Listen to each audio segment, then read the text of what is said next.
Hey, thank you all for your good work. My work as a physician was in an inner city hospital, so I applaud what you do. Dr. Anderson, my wife, did her residency at Harbor UCLA.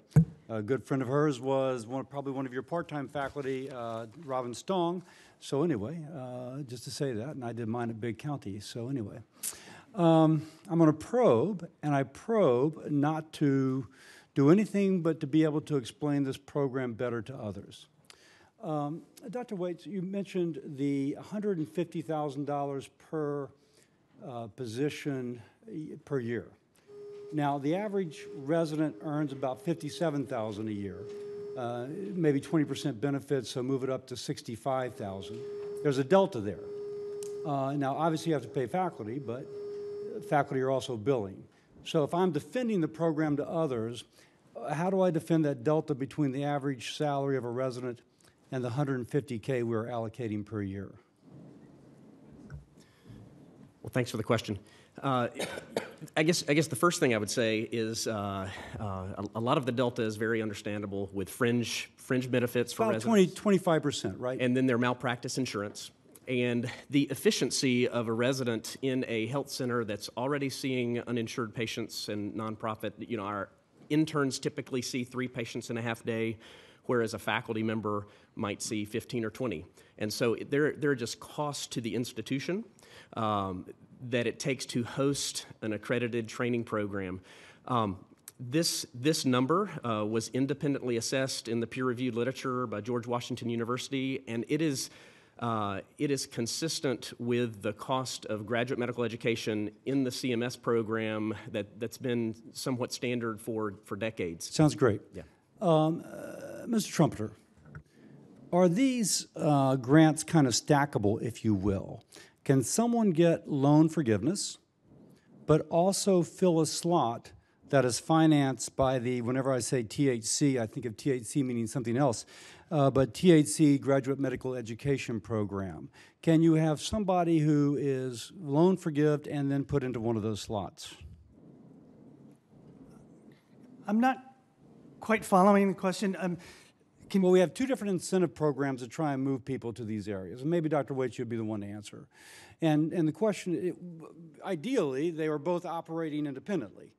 But if we have the loan forgiveness program that would attract somebody, but we attract them into a residency position which is otherwise financed by the THC GME, then you're using 2 different incentive programs to attract one person.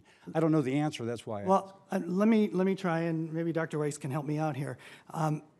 The loan repayment program is for providers who are hired on as full-time staff providers. They're not residents. So that's not the residents, that comes out. That's correct. Okay, gotcha. Okay, then that helps me tremendously. I assume y'all are 340B providers? I see a lot of heads nodding behind you. Dr. Freeman, how does that 340B program interact with what y'all are doing? I say that because obviously that could be a source of revenue. Do you pass those savings on to your patient if you have a drug which is coming to you at a below cost? Yeah, it's a limited source of revenue. Microphone. Microphone, please, Dr. Yeah, Freeman. in our state, with Medicaid patients, it really is subbed out to a subcontractor. So we're paid only a filling fee on Medicaid patients. It's a great benefit to our patients, to give them lower cost prescriptions. So, and Dr. Waits and Mr. Trumpeter, do you all also pass those savings on to your clients? Absolutely. It's a crucial revenue stream to pass on the savings on the cost of medications to our uninsured patients from our in-house dispensaries. Mm-hmm. And if you bill insurance, do you similarly pass that savings on to the insurance company? I see, Mr. Trumpeter, you have about 16% of your patients are insured. 16% or 17% are uninsured, Senator Cassidy. We do pass those savings on to our patients. It is the tool that allows us to provide medications to our uninsured patients at a sliding scale discount. Gotcha. But also to the insurance company, because I'm sorry, I got the wrong percentage, but if a certain percent of your patients do have private commercial insurance, at least as I was trying to figure out your statistics, are those savings passed on to them as well? We normally don't use the 340B program for those patients. Oh, really? Yeah. An honest man. So I just say most. Well, and they'll go to a commercial pharmacy. It's a very small portion of our patients. Got it. Okay. Mr. Chair, thank you for deferring to me. I appreciate that. I yield back.